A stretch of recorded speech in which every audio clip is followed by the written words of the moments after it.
भूतिया हॉस्पिटल। यह कहानी Jawaharlal Nehru institute of medical science hospital है। यह हॉस्पिटल मणिपुर में है। इस हॉस्पिटल में बहुत सी अफवाहें सुनने में आ रही थी।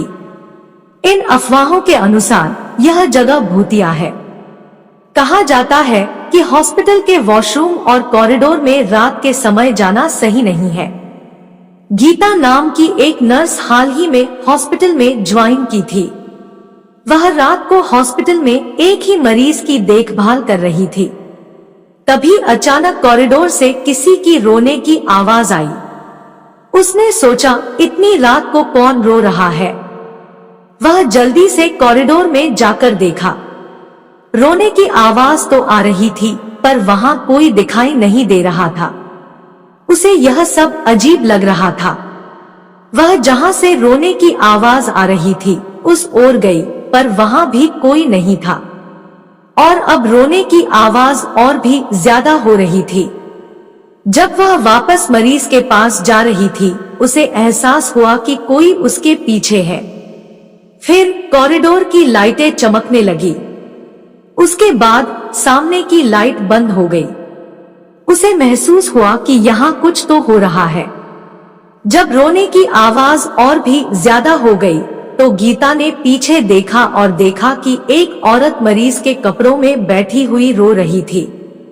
वह औरत दीवार पर लाइन मार रही थी और एक ही बात बार बार बोल रही थी, मेरे साथ गलत हुआ है, मेरे साथ गलत हुआ है। यह सब सुनकर गीता डर के मारे बर्फ की तरह जम गई। वह वहां से हिल भी नहीं पा रही थी। बस एक ही चीज उसके दिमाग में चल रही थी कि यह क्या हो रहा है।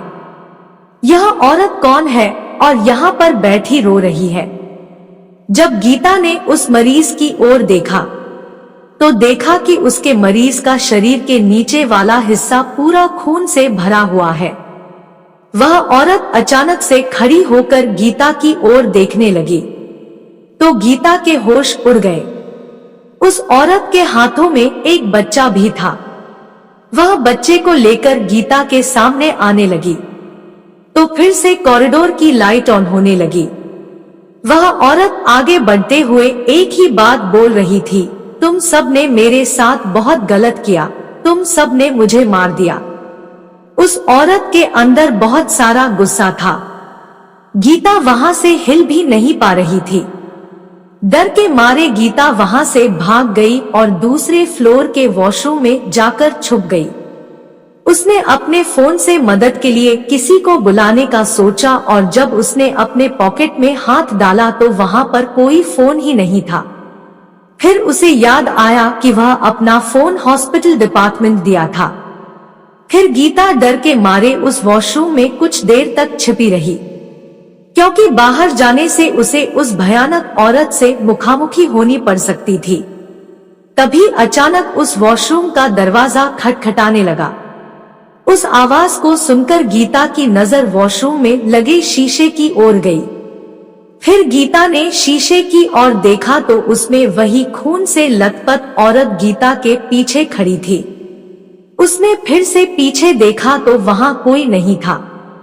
गीता को लगा कि यह कोई वहम है। उसे वहां से जल्दी से दूसरे मंजिल पर जाना चाहिए, और दूसरे मंजिल पर जाने का रास्ता उसी कॉरिडोर से था जहां वह भयानक औरत खड़ी थी। उसके पास कोई और रास्ता भी नहीं था। उसने सोचा कि वह वहां से भागकर दूसरे मंजिल पर जाएगी, और उसने तुरंत दौड़ लगाई। फिर कॉरिडोर में किसी चीज से उसका पैर टकराया और वह नीचे गिर गई। जब उसने देखा कि उसने किस से टकराया, तो उसका शरीर ठंडा पड़ गया। जब उसने नीचे देखा तो वह भयानक औरत नीचे पड़ी हुई थी और गीता डर से बेहोश हो गई। जब अगले दिन वह होश में आई, तब उसने देखा कि वह उसी हॉस्पिटल में मरीज के रूप में पड़ी थी। वहां कुछ नर्स उसके साथ बैठी थी। उसने हालतें नर्सों को सुनाई, लेकिन उन्हें उस पर विश्वास नहीं हुआ। उन्होंने कहा कि वह अपने काम की वजह से अपनी सेहत का ध्यान नहीं रखती। अगले दिन जब गीता अकेली थी, तो एक बूढ़ी नर्स आई और उसने कहा कि वह गीता की बातों पर विश्वास करती है।